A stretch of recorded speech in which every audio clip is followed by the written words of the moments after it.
हरे राम राम राम हरे हरे, हरे कृष्ण कृष्ण कृष्ण हरे हरे, हरे राम राम राम हरे हरे, हरे कृष्ण कृष्ण कृष्ण हरे हरे, हरे राम राम राम हरे हरे, हरे कृष्ण कृष्ण कृष्ण हरे हरे।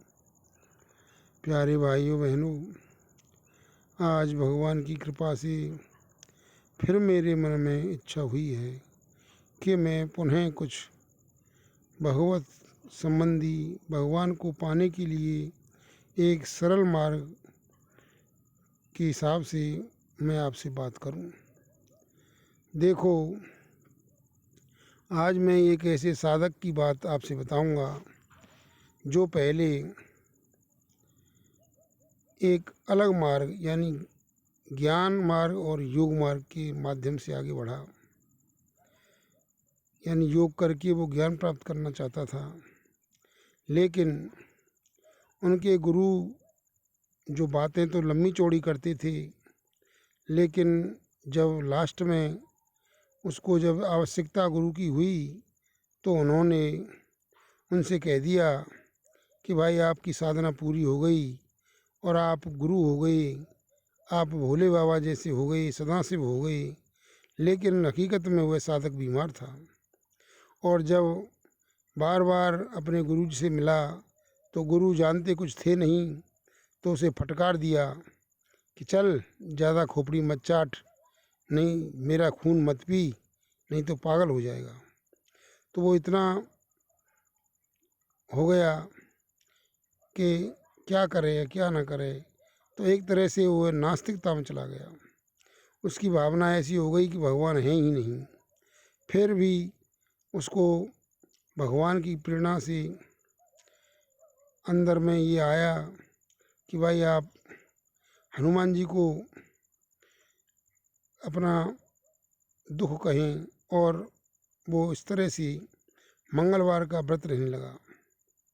एक बार तो पूरी तरह से नास्तिकता में चला गया, क्योंकि उसका गुरु भी स्वयं को भगवान मानता था। और फिर जब गुरु के पास कुछ नहीं मिला तो उसे ऐसा लगा कि ये सारे शास्त्र भी ऐसे ही हैं, कोई भगवान नहीं है, सब व्यर्थ की बातें हैं। क्योंकि उसके गुरु की भी पूजा बहुत ही अच्छी तरह से वो पूरे देश विदेश में होती थी, और गुरु के नाम से भी बड़े बड़े चमत्कारों की लिस्ट रोज़ाना खोली जाती थी कि मेरे गुरु यहाँ आए, उन्होंने मेरे साथ ऐसा किया वैसा किया। तो उसे ऐसा लगने लगा कि इस गुरु के पास ही कुछ नहीं है, तो जो शास्त्रों में प्राचीन बातें लिखी हुई हैं वे भी सब ऐसे ही हैं, सब ढकोसले हैं, सब झूठे हैं, सब व्यर्थ की बातें हैं। तो ऐसे करते करते वो कहने लगा कि सब शास्त्र झूठे हैं और कोई भगवान नहीं है। लेकिन भगवान की कृपा से, क्योंकि उसके मन में एक लगन अच्छी थी, सच्ची थी, उसे ईश्वर प्राप्ति करनी थी, उसे जन्म मरण से मुक्त होना था, तो ऐसे साधक से मैं कुछ दिन पहले मिला। तो उसने अपनी ये बात बताई। उसने बताया कि फिर मैं मंगलवार का व्रत रहने लगा, और मंगलवार के व्रत में कोई साधारण बात मैंने पूछ ली कि मैं सिर्फ एक बार अन्न खाता, वो भी 12 बजे के 11:30 बजे के बाद, और सारी चीज़ें वैसे ही खाता पीता, मतलब सात्विक भोजन करता, लेकिन अन्न एक ही बार खाता। सात्विक भोजन करने का तो उसका लंबा अभ्यास था, क्योंकि उसने योग मार्ग से साधना की थी। योग मार्ग में उसे सफलता भी मिलती दिखी थी, क्योंकि वह पद्मासन पर भी 3 सवा 3 घंटे तक बैठ लेता था। प्राणायाम भी एक बार में 4.5 मिनट सांस रोक लेता था, और उसके शरीर में अनेक योग के लक्षण प्रकट हुए। उसको शरीर में अच्छे कंपन आते थे, सभी प्रकार के आसन अपने आप होने लगते थे, और उसके मुंह से अनेक मंत्र, ओम, राम, श्याम और यहाँ तक कि अल्लाह शब्द भी बार बार निकलते थे, स्वयं ही निकलते थे, और बहुत ही इतनी गति से निकलते थे जैसे छींक निकलती है। तो कहने का मतलब है कि आदि क्रियाएं होने के बाद, और 9-10 साल 1993 में दीक्षा ली थी, और उसके बाद वो साधना करता रहा। लेकिन सन 2000 से लेकर के और 2011 तक उसके अच्छी साधना की, कहने का मतलब ये है कि 11 साल तो उसने बहुत अच्छी साधना की और पहले भी साधना हल्की करता रहता था। तो कहने का मतलब है इतने दिन लंबी साधना करने के बाद भी वो रोगी हो गया और डॉक्टरों पर कोई जुगाड़ नहीं बैठी। उसने सोच लिया कि अब मैं ज़िंदा नहीं रहूँगा, पर एक भगवान की कृपा थी क्योंकि उसके मन में लगन सच्ची थी, तो वो कैसे भी करके ठीक हो गया।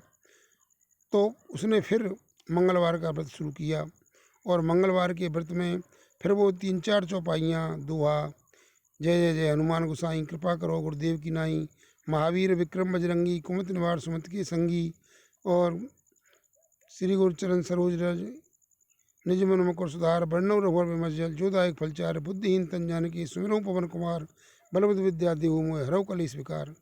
तो इन 3-4 चौपाइयों को दोहाओं को गाता और प्रार्थना करता, हे हनुमान जी महाराज, मेरे को आप गुरु की तरह मेरा मार्गदर्शन करें, मेरी मति कुमति हो गई है उसे सुमति मार्ग पर लाएं, महावीर विक्रम बजरंगी कुमति निवार सुमति के संगी, जय जय जय हनुमान गोसाई कृपा करो गुरुदेव की नाई। ऐसे करके वो प्रार्थना करता। तो धीरे धीरे करके उसने 6-7 साल में उसकी मति शुद्ध हुई और फिर उसे एकाएक भगवान श्री कृष्ण की भक्ति प्राप्त हुई और वो आज इतना शांत है, इतना आनंदित है।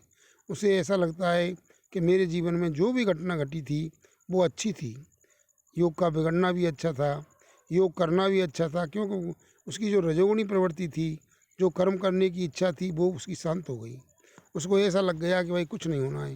उसे ज्ञान मार्ग का भी अभ्यास किया था उसने योग के साथ, तो ज्ञान मार्ग भी उसे ऐसा लगने लगा कि भाई हमारे योग्य नहीं है, योग मार्ग भी हमारे योग्य नहीं है। भक्ति मार्ग एक ऐसा सरल साधन है।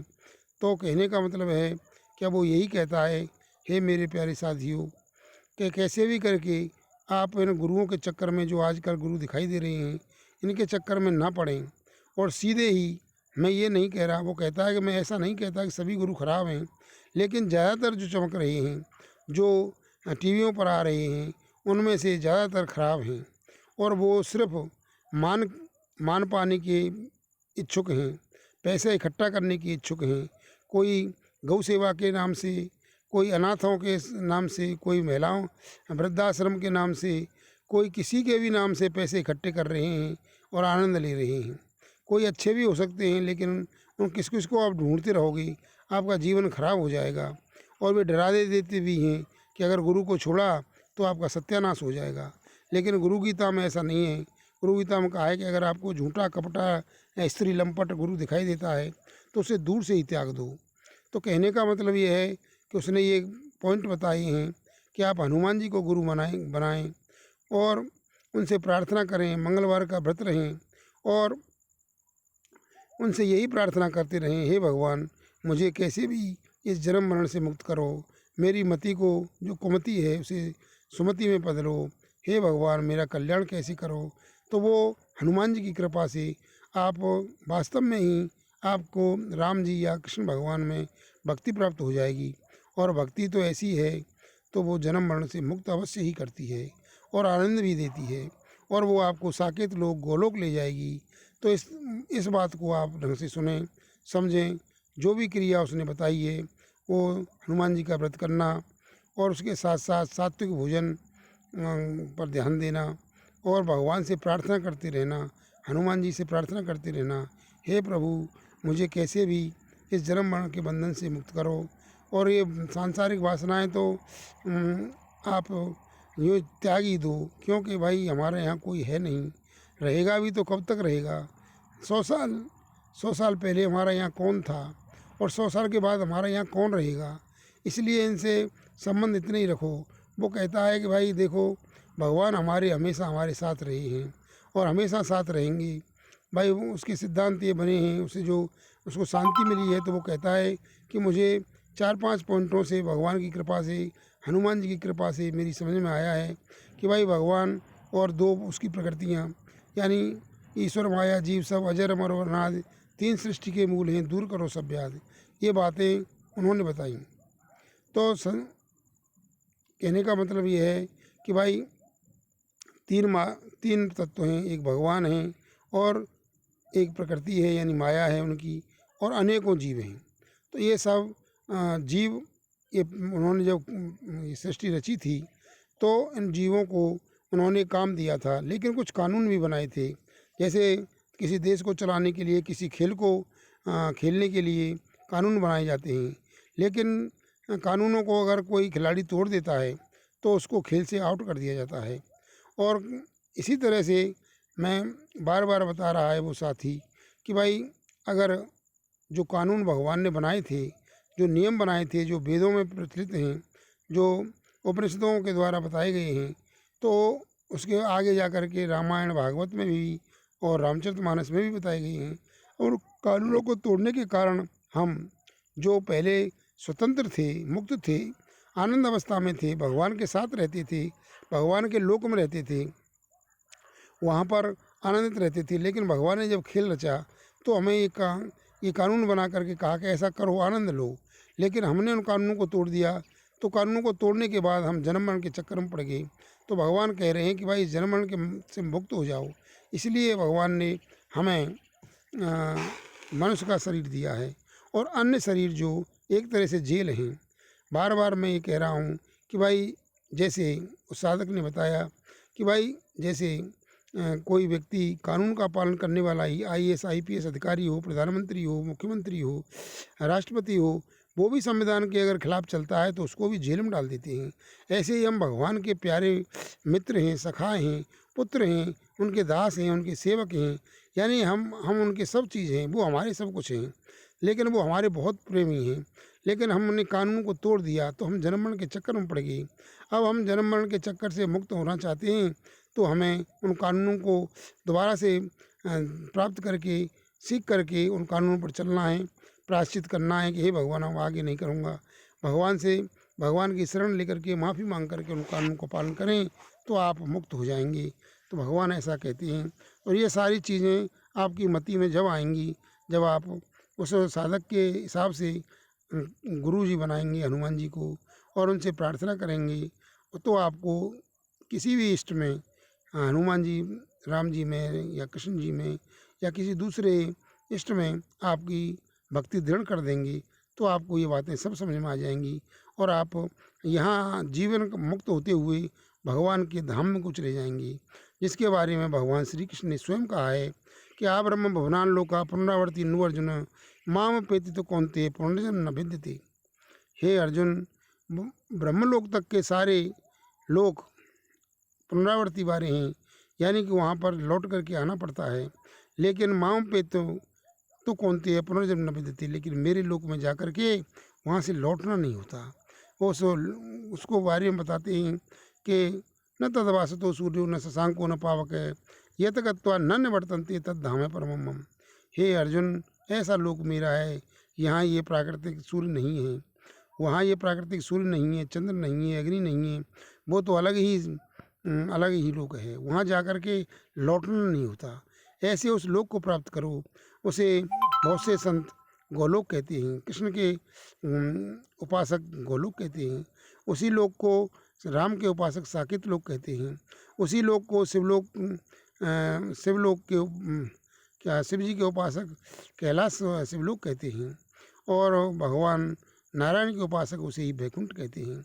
तो उसे ही प्राप्त करने के लिए कोशिश करो, और इस तरह से आप कोशिश करेंगे तो प्राप्त हो जाएगा।